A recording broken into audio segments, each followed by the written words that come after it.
오늘은 하나님을 어디에서 만날 수 있습니까? 라는 제목으로 말씀 전하겠습니다. 대학생들이 싸우는 것을 본 학과별 교수님들의 반응입니다. 먼저 경영학과 교수는요, 서로 싸우고 있는 학생들을 보면서 이렇게 말합니다. 싸우면 둘 다 손해야. 손해 보는 것에 초점을 맞추고요. 행정학과 교수님은요, 계속 싸우면 경찰 부른다. 행정력을 동원해야 될 거 아니겠습니까? 통계학과 교수님은 쟤들은 일주일에 2번씩 싸우네. 통계를 정확하게 냅니다. 아동학과 교수님은 애들이 보고 배울라 다른 데 가서 싸워라. 애들 걱정을 합니다. 같은 싸움인데도 보는 입장에 따라서 다양한 반응이 나옵니다. 아마 저와 같은 목사는 어떻게 반응할까 생각해 보니까 싸우지 마라, 우리는 다 한 몸이다, 그렇게 할 것 같아요. 욥이 당한 고난에도 굉장히 다양한 반응이 있었습니다.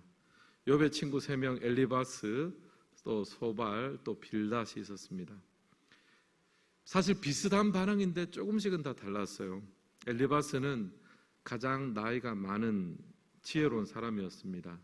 욥이 당한 고난을 죄의 결과라고 보았습니다. 또 소발은요, 하나님의 심판이었다. 비슷하지만 조금씩 달랐어요. 그리고 가장 젊은 친구였던 빌닷은 역시 인과응보의 관점에서 욥을 판단하고 정죄했습니다. 욥 입장에서는 조금씩 다른 이 반응들을 다 대응하느라고 굉장히 힘들었죠. 그러지 않아도 힘들고 어려운데 이 친구들의 반응에 대해서 일일이 대응하고 또 말대꾸하고 변호하려고 하니까 굉장히 지쳤습니다. 오늘 살펴볼 욥기 9장은요, 그 중에 빌닷에 대한 욥의 반응입니다. 빌닷은 욥에 대해서 인과응보를 주장했습니다. 네가 지금 당하고 있는 재난과 어려움은 그럴 만한 잘못을 했기 때문이다. 까닭없는 고난은 없다. 사실 맞는 말이기도 하지만 모든 게 다 이것으로 설명되지는 않거든요. 심지어 어떤 말까지 했느냐면 욥의 자녀들의 죽음조차도 이렇게 설명을 했습니다. 내 자녀들이 주께 죄를 지었으므로 주께서 그들을 그 죄에 버려두셨나니. 욥 입장에서는 정말 상처가 될 만한 말입니다. 빌닷의 신학에는 따뜻함이 없습니다. 온기가 없습니다. 긍휼 없는 신학, 긍휼 없는 신앙을 제대로 보여주는 것이 바로 빌닷이었습니다. 그런 빌닷에 대해서 욥이 이제 반응을 하는데요. 물론 빌닷의 말에도 일리는 있지 않습니까? 욥 입장에도 생각해 보면 하나님과 자신의 격차를 생각하니까 빌닷이 저렇게 이야기하는 것도 무리가 아니라는 거예요. 한낱 인생이 어찌 하나님 앞에 의로우랴, 그렇게 선포하고 있습니다. 또 하나님이 1000마디 말씀을 한다고 하면 인간은 한마디도 대답할 수 없을 거다. 하나님과 인간의 차이, 이 창조주와 피조물의 차이를 욥이 지금 뼈저리게 느끼고 있습니다. 지금 자신 앞에 닥친 여러 가지 재난과 어려움에 대해서 뭔가 하나님이 하신 것 같은데 알 수가 없단 말이죠. 설명도 안 되는 거예요. 욥의 눈에 하나님은 예측 불가능한 분입니다. 주시기도 하시고 빼앗기도 하시고 또 응답을 하시기도 하지만 하염없이 기다리게도 하시는 분이에요. 한마디로 하나님과 인간의 격차는 너무 큽니다. 그래서 인간 앞에 하나님의 일하심은요, 까닭없이 보이는 거예요. 설명한다고 해도 설명이 안 되는 거죠. 11절과 12절은 이렇게 설명을 하고 있습니다. 우리 같이 한번 읽겠습니다. 그가 내 앞으로 지나시나 내가 보지 못하며 그가 내 앞에서 움직이시나 내가 깨닫지 못하느니라. 하나님이 빼앗으시면 누가 막을 수 있으며 무엇을 하시나이까 하고 누가 물을 수 있으랴. 욥의 솔직한 심정을 지금 여기서 그려내고 있습니다. 하나님이 내 앞을 지나시지만 나는 하나님을 보지 못하고 있습니다. 또 하나님이 내 앞에서 움직이셔도 나는 깨달을 수가 없습니다. 그 전까지만 해도 하나님은 굉장히 친숙한 분이었는데 이제 욥의 입장에서는요, 하나님이 보이지도 않고 느껴지지도 않고 깨달아지지도 않는다는 거예요. 지금 욥은요, 신앙생활하면서 굉장히 고독합니다. 소외감을 느끼고 있어요. 하나님이 분명히 계시는 줄 알고 그렇게 믿고 확신을 가지고 살아왔는데 이런 까닭없는 고난을 겪고 나니까 굉장히 외로운 거예요. 하나님께 기도해도 속 시원하지도 않고 신앙생활이 고독하고 외롭습니다. 무기력하고 절망스럽습니다. 하나님이 빼앗으시면 누가 그것을 막을 수 있고 또 하나님이 어떤 일을 하는 것에 대해서 누가 물을 수나 있겠느냐. 여기는 지금 욥에 좀 절망감이 나타나 있는 거죠. 하나님 결국 마음대로 하시는 건데 제가 알기는 합니까? 하나님 하시는 일에 대해서? 지금 그런 좀 자조가 섞인 이야기를 하는 거예요. 여러분, 출애굽기를 보시면요, 모세가 10계명을 받기 위해서 이제 시내산에 올라갑니다. 그리고 40일 동안 시내산에 머물러요. 그 긴 시간 동안 이스라엘 백성들을 참지를 못했습니다. 당장 모세가 안 보이니까 마음이 불안한 거예요. 그래서 아론에게 쫄랐습니다. 금송아지를 만들어 달라. 그래서 금송아지를 섬기면서 금송아지에게 예배를 드리는데 그때 이제 하나님께서 이스라엘 백성들에 대해서 염증을 느끼셨습니다. 나 이제 너희들 나의 백성 아니야. 나는 너희들과 함께 하지 않겠다. 그렇게 선언하니까 이제 모세가 거기서 강력하게 하나님 앞에 막아섰습니다. 하나님 용서해 주십시오. 한 번만 기회를 더 주십시오. 중보 기도를 드렸어요. 하나님께서 허락을 하셨습니다. 근데 모세가 거기서 물러서지 않고 한 가지 징표를 구했습니다. 우리가 용서받았고 은혜를 입었다는 징표를 내게 보여주십시오 하면서 무엇을 요청했느냐면 원하건대 주의 영광을 내게 보이소서. 여기서 주의 영광을 내게 보이소서라는 말은 하나님 나한테 얼굴 한번 보여주십시오 이 말입니다. 하나님 허락하지 않았습니다. 왜냐하면 나를 보고 살 자가 없습니다. 죄인인 인간이 창조주 하나님의 얼굴을 보고 어떻게 살겠습니까? 대신에 이제 하나님이 어떤 한 반석 위에 모세를 세워주셨습니다. 그리고 하나님이 지나가실 때 모세를 손으로 덮으셨어요. 하나님의 영광이 지나가고 나서 모세가 이제 하나님이 손을 펼치니까 모세가 하나님이 지나가고 난 다음에 하나님의 등을 보았다. 출애굽기에 그렇게 되어 있습니다. 그 대단한 모세조차 하나님의 등을 보았을 뿐입니다. 사랑하는 성도 여러분, 우리도 마찬가지입니다. 하나님의 일하심을 우리가 정면에서 깨달을 수가 없어요. 우리 인생에 찾아오는 고통과 아픔, 그것을 직면할 때 그 가운데 하나님의 어떤 우리가 알지 못하는 어떤 뜻이 있다고 한다 손 치더라도 우리가 그 순간에는 알 수가 없습니다. 어느 정도 지나가고 어느 정도 시간이 흐르고 어느 정도 상처가 아물고 나서야 나중에 어렴풋이 우리가 깨닫는 거예요. 하나님이 이렇게 일하셨겠거니. 이런 의미에서 하나님은요, 숨겨진 분입니다. 낯선 분입니다. 내 앞을 지나가시나 내가 보지 못하며 또 내 앞에서 움직이시나 내가 깨닫지 못하느니라. 여러분, 우리도 그렇지 않습니까? 우리도 욥과 같은 그런 고백을 하나님 앞에 합니다. 하나님께서 지금 하시는 일을 속 시원하게 설명해주고 그렇게 다 보여주고 깨닫게 해주면 또 우리가 어느 정도 좀 이해가 되겠지만 그렇지 않잖아요. 하나님이 지금 우리 가운데 하시는 일을 우리가 알지 못합니다. 그 대단한 모세조차 하나님의 등을 볼 뿐입니다. 욥은 그런 마음을 가지고 하나님 앞에 고민했습니다. 실존적인 고민을 한 거죠. 내가 말할 수 없는 고통 가운데 부르짖을지라도 하나님이 내 기도를 들으실까? 이 광활한 우주 한가운데 나라는 존재는 티끌 하나에 불과한데 하나님이 나에 대해서 신경이나 쓰고 계실까? 내가 지금 죽고 사라진다고 해도 하나님이 눈 하나 깜짝하실까? 지금 욥이 굉장히 외로운 상황에서 있어요. 욥에게 하나님은 숨겨진 존재입니다. 지난 4월 8일에 계기일식이 있었습니다. 이번에는 미국 쪽에서 잘 관찰이 된다고 해요.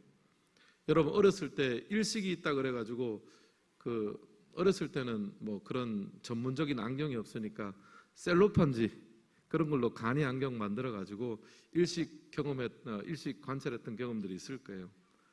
이번에는 완전히 사라졌대요. 계기일식이었대요.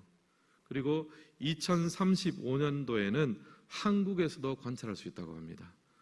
여러분 11년밖에 안 남았습니다. 준비하시길 바랍니다.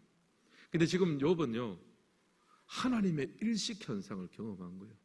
방금 전까지만 해도 하나님의 은혜가 있고 축복이 있고 하나님의 임재가 있어서 하나님이 느껴지고 만져지고 보여지는 그런 삶을 살았는데, 연이어 이어지는 이런 재난과 고난과 어려움 속에서 일식 현상처럼 하나님이 순간적으로 안 보이는 거예요. 오늘 설교 제목처럼 하나님을 어디 가야 만날 수 있습니까? 하나님의 부재 현상을 경험하고 있습니다. 사랑하는 성도 여러분, 오늘 우리의 삶은 어떻습니까? 여러분 혹시 하나님의 일식 현상, 부재 현상을 지나가고 있지 않습니까? 내 삶 어디에도 하나님의 일하심이 있는 것 같기는 한데, 머리로는 그렇게 알겠는데 보여지지 않고 느껴지지 않고 누려지지 않을 때, 하나님은 내게 낯선 분이 되고, 심지어 내가 기도하고 심지어 내 존재가 사라진다고 할지라도 하나님이 신경이나 쓰실까? 하나님의 일식현상이죠. 욥이 바로 그런 시간을 지나가고 있습니다. 여기에 대한 욥기의 대안은 무엇입니까? 32절과 33절에서 그 힌트를 얻을 수 있습니다. 우리 같이 한번 읽겠습니다. 하나님은 나처럼 사람이 아니신즉 내가 그에게 대답할 수 없으며 함께 들어가 재판을 할 수도 없고 우리 사이에 손을 얹을 판결자도 없구나. 아멘. 욥이 여기서 간구하고 요청하는 건 뭡니까? 하나님이 사람이 아니라는 거예요. 그래서 대답을 좀 듣고 싶어도 대답이 듣기가 어렵고, 또 어떤 재판관의 판결자란다면 속 시원하게 판결 원고만이라도 좀 써주시면은 내가 뭐가 잘못됐고 어떻게 됐고 이게 좀 선후 관계가 또 알겠는데 그게 안 된다는 거예요. 욥은 지금 무엇을 요청하느냐 하면 중보자를 요청하고 있습니다. 인간의 깊은 절망과 약함도 알지만 동시에 하나님의 위대하심과 높음도 가지신 분, 그래서 하늘의 재판정에서 인간인 자신을 대변하여 도와줄 수 있는 중보자를 요청하고 있습니다. 더 나아가서 욥기 16장 19절과 22절에 보면 더 구체적으로 중보자에 대해서 요청하고 언급합니다. 같이 한번 읽겠습니다. 지금 나의 증인이 하늘에 계시고 나의 중보자가 높은 데 계시니라. 나의 친구는 나를 조롱하고 내 눈은 하나님을 향하여 눈물을 흘리니 사람과 하나님 사이와 인자와 그 이웃 사이에 중재하시기를 원하노니. 아멘. 욥기 16장에 가서는요, 욥이 드디어 하늘에 있는 중보자를 발견합니다. 나의 증인이 하늘에 계시고 이 땅에 있는 나의 친구는 나를 조롱하지만 하늘에 계신 나의 증인 대신 나의 중보자는 나를 조롱하는 것이 아니라 나와 내 하나님 사이에, 그리고 인자와 그 이웃 사이에 중재하며 중보하는 분이 계시다. 욥기에서 처음으로 이 구약에서의 직접적인 중보자를 언급합니다. 그리고 신약 성경에서는요, 우리의 완전한 중보자 되시는 예수님을 소개하고 있습니다. 히브리서 4장 14절과 16절 같이 한번 읽겠습니다. 그러므로 우리에게 큰 대제사장이 계시니 승천하시니 곧 하나님의 아들 예수시라. 우리가 믿는 도리를 굳게 잡을지어다. 우리에게 있는 대제사장은 우리의 연약함을 동정하지 못하실 리가 아니요 모든 일에 우리와 똑같이 시험을 받으신 이로되 죄는 없으시니라. 그러므로 우리는 긍휼하심을 받고 때를 따라 돕는 은혜를 얻기 위하여 은혜의 보좌 앞에 담대히 나아갈 것이니라. 아멘. 히브리서에서는요, 우리의 중보자 되시는 예수님이 계심에 대해서 감사하고 있습니다. 그분은 어떤 분이십니까? 우리의 연약함을 동정하시는 분이십니다. 똑같이 시험을 받으시되 죄는 없으신 분입니다. 그리고 그 중보자 예수님 때문에 우리는 때를 따라 돕는 은혜를 구할 수 있습니다. 하나님의 심판대 앞에 나아가지만 우리의 중보자 되시며 우리의 증인 되시는 예수님께서 우리를 위해서 탄원하시고 우리를 위해서 간구하시고 우리를 위해서 신원해 주시는 분이 있습니다. 우리의 중보자 되신 예수님 때문에 아마 이 욥이 지금 욥이 히브리서에 말하는 이 중보자까지는 몰랐을 거예요. 그러나 하나님 앞에 간구하고 구하고 기도하는 과정 가운데 하나님께서 그것을 깨닫게 해주시고 가르쳐 주셨던 것 같아요. 요즘 새벽 기도에 나오시는 분 아시겠지만 사도행전을 새벽에 묵상하고 설교하고 있습니다. 사도행전을 보니까요, 이제 이 스데반 집사님이 초대교회에서 이제 열심히 사역을 하다가 순교를 하는 장면이 나오는데 그때 이 예수님의 중보 사역이 굉장히 임팩트 있게 나오더라고요. 사도행전 7장 55절과 56절에 보면 이 스데반 집사님의 순교 장면에서 예수님의 중보자의 역할이 구체적으로 나오는데요. 그 말씀 잠깐 한번 읽도록 하겠습니다. 사도행전 7장 55절과 56절 말씀 시작. 스데반이 성령 충만하여 하늘을 우러러 주목하여 하나님의 영광과 및 예수께서 하나님 우편에 서신 것을 보고 말하되 보라 하늘이 열리고 인자가 하나님 우편에 서신 것을 보고 아멘. 여러분, 저는 스데반이 지금 구약시대 욥과 비슷한 상황에 처했다고 생각합니다. 지금 복음을 전하다가 돌에 맞아 죽게 생겼어요. 일생일대 위기에 맞닥뜨렸습니다. 가장 위태로운 순간입니다. 그때 스데반은 누구를 보았습니까? 중보자 예수님을 바라보았습니다. 하늘을 우러러 주목하여 보니까 하나님 예수께서 하나님 우편에 서신 것을 보았다. 그렇게 나옵니다. 여러분, 스데반은 그의 인생 가장 위험한 순간, 가장 힘든 순간, 가장 어려운 순간에 중보자 예수님을 바라보았습니다. 근데 그때 중보자 되시는 예수님은 어떤 모습으로 계셨습니까? 56절 하반절에 보니까 예수께서 하나님 우편에 서신 것을 보고, 스데반이 발견한 예수님은요, 하나님 보좌 우편에 계시긴 계셨는데 서신 예수님을 보았습니다. 여러분, 보통 우리가 보좌라고 하면 앉는 자리입니다. 통치하는 자리입니다.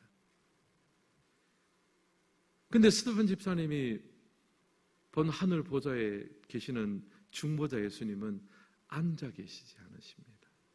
서 계십니다. 여러분, 앉아 있는 자리에서 언제 섭니까? 여러분, 책상에 앉아 있다가 뭘 해야 되고, 긴급하게 뭘 해야 되고, 뭘 지금 당장 뭐 해야 될 과업이 있으면 벌떡 일어서지 않습니까? 여러분, 스데반 집사님의 중보자일 뿐 아니라 우리 예수님을 믿는 모든 성도들의 중보자 되시는 예수님은요, 성도의 그 위기의 순간, 그 절박한 순간, 그 어려운 순간, 중보자 되시는 예수님을 바라보는 성도를 맞이할 때요, 가만히 보좌에 앉아 계시는 분이 아니십니다. 그 삶의 위기 속에서 일하시고 역사하시며 그 보좌에 벌떡 서셔서 하나님의 그 일하심과 도우심으로 우리의 삶을 오늘도 지키시고 역사하고 계시는 줄 믿습니다. 그래서 성 어거스틴은 이렇게 이 구절을 해석했습니다. 예수님이 하나님 우편에 앉아 계신다고 말할 때는 심판자를 의미하고 서 계신다고 말할 때는 변호자와 중보자를 의미한다. 서 있을 때는요, 앉아 있을 때는 심판하는 거고요, 다스리는 거고요, 서 계실 때는 변호하고 중보하는 거예요. 법정에서 변호할 때 변호사가 일어나가지고 이야기를 하기 시작하잖아요. 사랑하는 성도 여러분, 우리가 오늘 이 밤에 기억하며 기도했으면 좋겠습니다. 여러분, 우리에게는 중보자가 계시는 줄 믿습니다. 우리의 위기의 순간, 우리의 어려움의 순간, 까닭 없이 눈물 흘리는 바로 그 순간, 우리의 중보자 되신 예수님께서는 보좌에 앉아 계시지 않습니다. 그 보좌에서 벌떡 일어서셔서 우리를 중보하며 도우시며 변호하고 계시는 줄을 믿습니다. 욥이 발견한 것이 바로 이거예요. 욥이 지금 욥기 9장에서는 탄원하고 요청하지만, 중보자를 탄원하고 요청하지만, 욥기 16장에서는요 깨닫는 거예요. 그리고 히브리서에서는, 그리고 사도행전에서는요 그 중보자 되시는 예수님께서 보좌 옆편에 서셔서 우리를 위해 변호하시고 일하시고 붙드시고 역사하시는 중보자 되시는 예수님을 만나게 되는 줄을 믿습니다. 우리의 소망이 이거거든요. 찬양 가사 중에 이런 가사가 있습니다. 보라 너희는 두려워 말고 보라 너희를 구원한 나를, 보라 너희는 두려워 말고 너희를 인도한 나를, 보라 너희는 지치지 말고 보라 너희를 구원한 나를, 너희를 치던 적은 어디 있느냐, 너희를 억누르던 원수는 어디 있느냐, 보라 하나님 구원을, 하나님의 능력을, 너희를 위해서 싸우시는 주의 손을 보라. 사랑하는 성도 여러분, 우리 신앙생활은 중보자 예수님을 바라보는 훈련입니다. 우리에게 찾아오는 염려와 근심과 그 문제를 바라볼 것인지, 우리를 붙들고 계시는 우리의 중보자 되시는 예수님을 바라볼 것인지, 시선의 문제가 우리의 신앙의 문제입니다. 여러분 두려워 마시고 주님을 바라보되 끝까지 바라보며 주목하시기를 예수님의 이름으로 축복합니다. 오늘 살아가는 우리 모든 욥들 하나님 앞에서 힘내시기를 바랍니다. 오늘 우리 기도 가운데 중보자 되시는 예수님을 발견하며 그 예수님을 바라보며 보라 너희를 구원한 나를, 보라 너희를 인도한 나를, 보라 너희를 구원한 나를, 이 예수님, 이 중보자를 바라보며 오늘도 기도하며 나아갈 때 우리 가운데 서 계시는 주님을 만나며 그 주님으로 인하여 찬양하며 감사하는 이 밤이 되시기를 예수님의 이름으로 축원합니다.